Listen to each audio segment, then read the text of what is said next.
ಕೊಡಗು ಜಿಲ್ಲೆಯಲ್ಲಿ ರೈತರ ಕೈ ಹಿಡಿದಂತಹ ಲಿಚ್ಚಿ ಹಣ್ಣು ಉತ್ತಮ ಫಲಸನ್ನ ನೋಡಿ ಬೆಳೆಗಾರರಲ್ಲಿ ಒಂದು ರೀತಿಯ ಸಂತಸ ಉಂಟಾಗಿದೆ.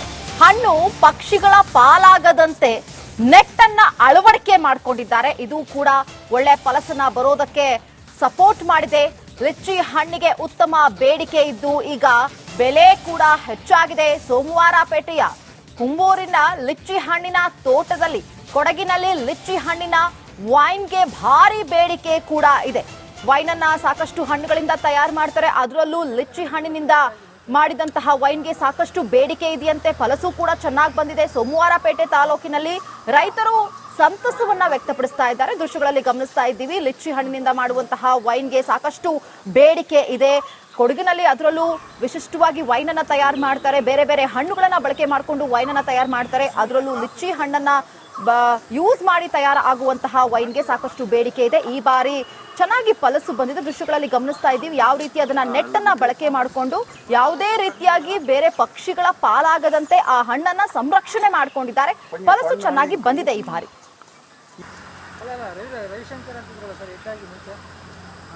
ಕೊಡಗು ಜಿಲ್ಲೆಯ ಪ್ರಮುಖ ವಾಣಿಜ್ಯ ಬೆಳೆ ಅಂದರೆ ಅದು ಕಾಫಿ. ಈ ಕಾಫಿಯ ನಡುವೆ ಹಣ್ಣಿನ ಬೆಳೆ ಅಂದರೆ ಲೀಚಿ ಬೆಳೆಯನ್ನು ಬೆಳೆಯುವ ಮೂಲಕ ಅನೇಕರು ಒಂದು ಲಾಭವನ್ನು ಪಡೆಯಲಿಕ್ಕೆ ಮುಂದಾಗಿದ್ದಾರೆ. ಅದರಲ್ಲೂ ಸೋಮವಾರಪೇಟೆ ತಾಲೂಕಿನ ಮಾದಾಪುರ ಬಳಿಯ ಕುಂಬೂರು ಗ್ರಾಮದಲ್ಲಿ ಕೊಂಗಂಡ ಪ್ರಕಾಶ್ ಅಂತ ಹೇಳುವವರು ಅವರು ಲೀಚಿ ಬೆಳೆಯನ್ನು ಬೆಳೀತಾ ಇದ್ದಾರೆ. ಅಂದರೆ ಈಗ ಲೀಚಿ ಹಣ್ಣಾಗೋ ಸಮಯ ಅಂದರೆ ಸಾಕಷ್ಟು ಈಗಾಗಲೇ ಕೊಯ್ಲು ಮಾಡಿದರೆ ಇನ್ನಷ್ಟು ಗಿಡದಲ್ಲಿ ಇದೆ. ನಾವು ತೋರಿಸ್ತಾ ಇದ್ದೀವಿ ಅದೇ ಜಾಗದಲ್ಲಿ ಈಗ ನಾವು ಇರುವಂಥದ್ದು ಈ ಲೀಚಿ ತೋಟ ಏನಿದೆ. ಈಗ ಈ ವರ್ಷದಿಂದ ಫಸಲು ಬಿಡ್ತಿರುವಂಥದ್ದು. ಈಗಾಗಲೇ ಸಾಕಷ್ಟು ಹಣ್ಣುಗಳನ್ನು ಕೊಯ್ದಿದ್ದು ಕೆಲವು ಹಣ್ಣುಗಳು ಮಾತ್ರ ಬಾಕಿ ಇರುವಂಥದ್ದು.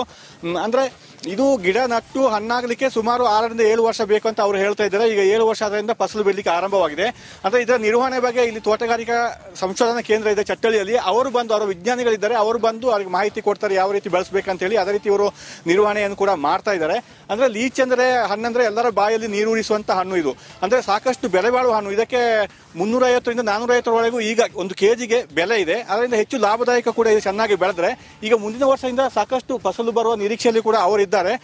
ಒಟ್ಟಾರೆ ಹೇಳ್ಬೇಕಂತ ಹೇಳಿದ್ರೆ ಈ ಕೊಡಗು ಜಿಲ್ಲೆಯಲ್ಲಿ ಸಾಕಷ್ಟು ಈಗ ಪೆಪ್ಪರ್ ಇರ್ಬೋದು, ಕಾರ್ಡಮಮ್, ಈ ಕಾಫಿ ಇದರ ಮಧ್ಯೆ ಇಂತಹ ಉಪಬೆಳೆಯಾಗಿ ಈ ಲೀಚಿಯನ್ನು ಕೂಡ ಬೆಳೀತಾ ಇದ್ದಾರೆ. ಇದು ಅಂದ್ರೆ ಪರ್ಯಾಯ ವ್ಯವಸ್ಥೆ. ಅಂದ್ರೆ ಕೇವಲ ಒಂದು ಬೆಳೆಯನ್ನು ನಂಬಿ ಇರುವುದಕ್ಕಿಂತ ಬೇರೆ ಬೇರೆ ಬೆಳೆಗಳನ್ನು ಈ ತರ ಬೆಳೆದ್ರೆ ಅದರಿಂದ ಕೂಡ ಹೆಚ್ಚು ಲಾಭವನ್ನು ಪಡೆಯಬಹುದು ಅಂತ ಹೇಳುವಂತ ಉದ್ದೇಶ. ಕ್ಯಾಮರಾ ಪರ್ಸನ್ ದಿವಾಕರ್ ಜೊತೆ ಅನುಕಾರ್ಯಪ್ಪ, ರಿಪಬ್ಲಿಕ್ ಕನ್ನಡ, ಕೊಡಗು. ಈಗ ಲೀಚಿ ಬೆಳೀಲಿಕ್ಕೆ ಶುರು ಮಾಡಿ 7 ವರ್ಷ ಆಗಿದೆ. ಇದೀಗ ಅದು 20 ಅಡಿಯಲ್ಲಿ ನಾವು ನಡ್ಬೇಕಂತ ಗಿಡ 20 ಅಡಿ ನಟ್ಬಿಟ್ಟು ಮಧ್ಯದಲ್ಲಿ ಸ್ವಲ್ಪ ಜಾಗ ಇರೋದಕ್ಕೆ ನಾವು ಕಾಫಿನೂ ನಟ್ಟಿದ್ದೀವಿ. ಈ ಗಿಡ ಬಂದು ರಾಂಚಿಯಿಂದ ನಾವು 7 ವರ್ಷದ ಹಿಂದೆ ತಂದು ನಮ್ಮ ನಡ್ಕೆರಂಡ ಬೋಸ್ ಬಂದಣ್ಣ ex coffee board vice chairman ನಮಗೆ ಈ ಗಿಡ ತಗೊಬಂದು ಕೊಟ್ಟಿದ್ದಾರೆ. ಅದರಲ್ಲಿ ಒಂದು 8 ವರ್ಷ 9 ವರ್ಷದಲ್ಲಿ ಒಳ್ಳೆ ಫಸಲು ಆಗ್ತದೆ ಅಂತೇಳಿ ಸೈಂಟಿಸ್ಟ್ ಅವರು ಹೇಳಿದ್ದಾರೆ. ಆದರೆ ಈ ವರ್ಷವೂ ಸ್ವಲ್ಪ ಹಣ್ಣಾಗಿದೆ. ಈ ಮಾಡೋದ್ರಲ್ಲಿ ಇದರಲ್ಲಿ ನಷ್ಟ. ಕೊಡಗು ಜಿಲ್ಲೆಯಲ್ಲಿ ರೈತರ ಕೈ ಹಿಡಿದಂತಹ ಲಿಚ್ಚಿ ಹಣ್ಣು ಉತ್ತಮ ಫಲಸನ್ನ ನೋಡಿ ಬೆಳೆಗಾರರಲ್ಲಿ ಒಂದು ರೀತಿಯ ಸಂತಸ ಉಂಟಾಗಿದೆ. ಹಣ್ಣು ಪಕ್ಷಿಗಳ ಪಾಲಾಗದಂತೆ ನೆಟ್ಟನ್ನ ಅಳವಡಿಕೆ ಮಾಡಿಕೊಂಡಿದ್ದಾರೆ. ಇದು ಕೂಡ ಒಳ್ಳೆ ಫಲಸನ್ನ ಬರೋದಕ್ಕೆ ಸಪೋರ್ಟ್ ಮಾಡಿದೆ.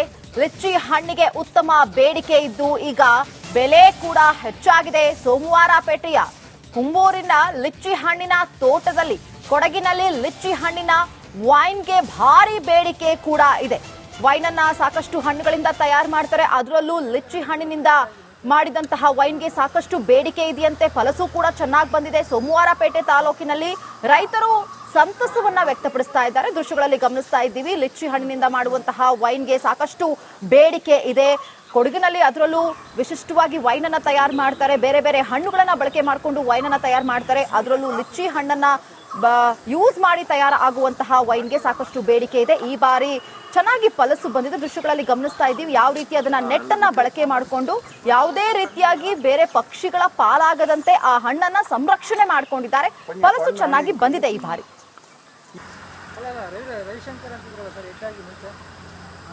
ಕೊಡಗು ಜಿಲ್ಲೆಯ ಪ್ರಮುಖ ವಾಣಿಜ್ಯ ಬೆಳೆ ಅಂದರೆ ಅದು ಕಾಫಿ. ಈ ಕಾಫಿಯ ನಡುವೆ ಹಣ್ಣಿನ ಬೆಳೆ ಅಂದರೆ ಲೀಚಿ ಬೆಳೆಯನ್ನು ಬೆಳೆಯುವ ಮೂಲಕ ಅನೇಕರು ಒಂದು ಲಾಭವನ್ನು ಪಡೆಯಲಿಕ್ಕೆ ಮುಂದಾಗಿದ್ದಾರೆ. ಅದರಲ್ಲೂ ಸೋಮವಾರಪೇಟೆ ತಾಲೂಕಿನ ಮಾದಾಪುರ ಬಳಿಯ ಕುಂಬೂರು ಗ್ರಾಮದಲ್ಲಿ ಕೊಂಗಂಡ ಪ್ರಕಾಶ್ ಅಂತ ಹೇಳುವವರು ಅವರು ಲೀಚಿ ಬೆಳೆಯನ್ನು ಬೆಳೀತಾ ಇದ್ದಾರೆ. ಅಂದ್ರೆ ಈಗ ಲೀಚಿ ಹಣ್ಣಾಗೋ ಸಮಯ, ಅಂದ್ರೆ ಸಾಕಷ್ಟು ಈಗಾಗಲೇ ಕೊಯ್ಲು ಮಾಡಿದರೆ ಇನ್ನಷ್ಟು ಗಿಡದಲ್ಲಿ ಇದೆ. ನಾವು ತೋರಿಸ್ತಾ ಇದೀವಿ ಅದೇ ಜಾಗದಲ್ಲಿ ಈಗ ನಾವಿರುವಂತದ್ದು ಈ ಲೀಚಿ ತೋಟ ಏನಿದೆ. ಈಗ ಈ ವರ್ಷದಿಂದ ಫಸಲು ಬಿಡ್ತಿರುವಂತದ್ದು, ಈಗಾಗಲೇ ಸಾಕಷ್ಟು ಹಣ್ಣುಗಳನ್ನು ಕೊಯ್ದಿದ್ದು, ಕೆಲವು ಹಣ್ಣುಗಳು ಮಾತ್ರ ಬಾಕಿ ಇರುವಂತದ್ದು.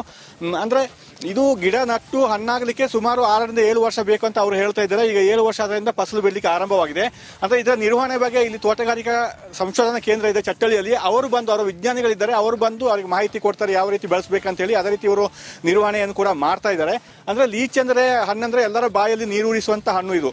ಅಂದ್ರೆ ಸಾಕಷ್ಟು ಬೆಲೆ ಬಾಳುವ ಹಣ್ಣು. ಇದಕ್ಕೆ 350 ರಿಂದ 450 ವರೆಗೂ ಈಗ ಒಂದು ಕೆಜಿಗೆ ಬೆಲೆ ಇದೆ. ಅದರಿಂದ ಹೆಚ್ಚು ಲಾಭದಾಯಕ ಕೂಡ ಇದು ಚೆನ್ನಾಗಿ ಬೆಳೆದ್ರೆ.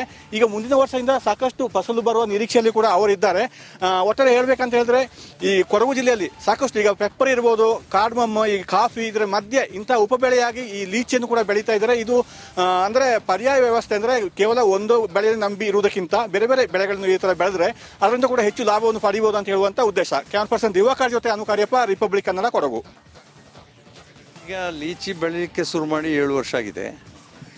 ಇದೀಗ ಅದು 20 ಅಡಿಯಲ್ಲಿ ನಾವು ನಡ್ಬೇಕಂತ ಗಿಡ.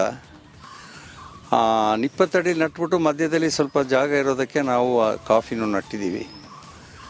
ಈ ಗಿಡ ಬಂದು ರಾಂಚಿಯಿಂದ ನಾವು 7 ವರ್ಷದ ಹಿಂದೆ ತಂದು ನಮ್ಮ ನಡ್ಕೆರಂಡ ಬೋಸ್ ಬಂದಣ್ಣ, ex coffee board vice chairman, ನಮಗೆ ಈ ಗಿಡ ತಗೊಬಂದು ಕೊಟ್ಟಿದ್ದಾರೆ. ಅದರಲ್ಲಿ ಒಂದು 8 ವರ್ಷ 9 ವರ್ಷದಲ್ಲಿ ಒಳ್ಳೆ ಫಸಲು ಆಗ್ತದೆ ಅಂತೇಳಿ ಸೈಂಟಿಸ್ಟ್ ಅವರು ಹೇಳಿದ್ದಾರೆ. ಆದರೆ ಈ ವರ್ಷವೂ ಸ್ವಲ್ಪ ಹಣ್ಣಾಗಿದೆ. ಈ ಮಾಡೋದಲ್ಲಿ ಇದರಲ್ಲಿ ನಷ್ಟ ಬಾಳೆಗೊನೆಗೆ ಬೆಲೆ ಮಾರುಕಟ್ಟೆಯಲ್ಲಿ ನೋಡಿ, ಬಾಳೆಗೊನೆಗೆ ಬೆಲೆ ಮಾರುಕಟ್ಟೆಯಲ್ಲಿ ದರ ಇಳಿಕೆ ಆಗಿದೆ. ಬೆಳೆದಿದ್ದ ಬಾಳೆ ಬೆಳೆ ಕತ್ತರಿಸಿ ರೈತರು ನಾಶ ಮಾಡಿದ್ದಾರೆ. ಬಾಳೆಗೊನೆಗೆ ಮಾರುಕಟ್ಟೆಯಲ್ಲಿ ಬೆಲೆ ಕಡಿಮೆ ಆದ ಹಿನ್ನೆಲೆಯಲ್ಲಿ ಬಾಳೆ ಬೆಳೆದಂತ ರೈತರೇನಿದಾರಲ್ಲ, ತಾವು ಬೆಳೆದಂತ ಬಾಳೆಯನ್ನ ಕತ್ತರಿಸಿ ನಾಶ ಮಾಡಿ ರೈತರು ಆಕ್ರೋಶವನ್ನು ಹೊರಹಾಕಿದ್ದಾರೆ. ಕೋಲಾರ ತಾಲೂಕಿನ ಕೋಟಿಗಾನಹಳ್ಳಿಯಲ್ಲಿ ನಡೆದಂತ ಘಟನೆ ಇದು. 4.5 ಲಕ್ಷ ರೂಪಾಯಿ ಬಂಡವಾಳ ಹಾಕಿ ಪಾಪ ಆ ರೈತರು ಬಾಳೆಯನ್ನ ಬೆಳೆದಿದ್ರು. ಅದಕ್ಕೆ ತಕ್ಕಂತೆ ಒಳ್ಳೆ ಫಲ ಕೂಡ ಬಂದಿತ್ತು. ಆದರೆ ಮಾರುಕಟ್ಟೆಯಲ್ಲಿ ದರ ಕಡಿಮೆಯಾಗಿದ್ದು ರೈತರಿಗೆ ಕಂಗಾಲಾಗಿ ಹೋಗಿದೆ. ಶಾಕಿಂಗ್ ವಿಚಾರ. ಹಿಂಗಾಗಿ ರೈತರು ತಾವು ಬೆಳೆದಂತ ಬಾಳೆ ಗಿಡಗಳೇನಿದಾವಲ್ಲ ಅದೆಲ್ಲವನ್ನ ಕಟ್ ಮಾಡಿ ಆಕ್ರೋಶವನ್ನ ಹೊರಹಾಕಿದ್ದಾರೆ. ಬಾಳೆ ಬೆಳೆಗೆ ನಿರಂತರವಾಗಿ ದರ ಇಳಿಕೆ ಆಗ್ತಾ ಇದೆ. ಇದರಿಂದ ನಷ್ಟ ಅನುಭವಿಸ್ತಾ ಇದ್ದಾರೆ ರೈತರು. ಗಣೇಶ್ ಗೌಡ 3 ಎಕರೆ ಬೆಳೆಯನ್ನ ನಾಶ ಮಾಡಿ ಗಣೇಶ್ ಗೌಡ ಆಕ್ರೋಶವನ್ನ ಹೊರಹಾಕಿದ್ದಾರೆ. ಏನು ಪ್ರಯೋಜನ? ಇಷ್ಟೆಲ್ಲ ಬೆಳೆದು, ಇಷ್ಟೆಲ್ಲ ಸಾಲ ಸೋಲ ಮಾಡಿ ಬಾಳೆ ಬೆಳೆದು ಒಳ್ಳೆ ಫಸಲು ಕೂಡ ಬಂದು ಮಾರುಕಟ್ಟೆಗೆ ತೆಗೆದುಕೊಂಡು ಹೋಗಬೇಕು ಅನ್ನುವಾಗ ಬಾಳೆಗೊನೆಗೆ ಬೆಲೆ ಕಡಿಮೆಯಾಗಿದ್ದು, ಇಷ್ಟೆಲ್ಲ ಖರ್ಚು ಮಾಡಿ, ಇಷ್ಟೆಲ್ಲ ಸಾಲ ಸೋಲ ಮಾಡಿ ಬೆಳೆದಂಥ ಬೆಳೆದು ಕೂಡ ಏನು ಪ್ರಯೋಜನ ಅಂತ ಹೇಳಿ ಆ ಬಾಳೆ ಗಿಡಗಳನ್ನ ತಮ್ಮ ಕೈಯಾರ ಆ ರೈತ 3 ಎಕರೆಯಲ್ಲಿ ಬೆಳೆದಿದ್ರಂತ ಅದೆಲ್ಲವನ್ನ ನಾಶ ಮಾಡಿದ್ದಾರೆ.